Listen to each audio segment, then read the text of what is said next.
సరే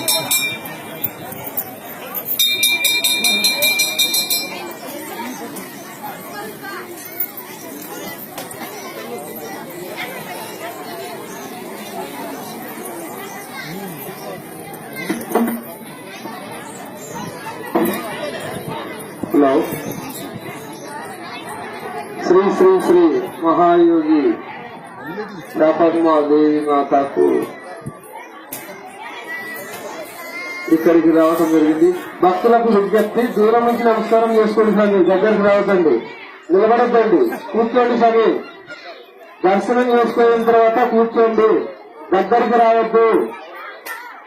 భక్తాదులందరికీ భక్తులుగా విజ్ఞప్తి.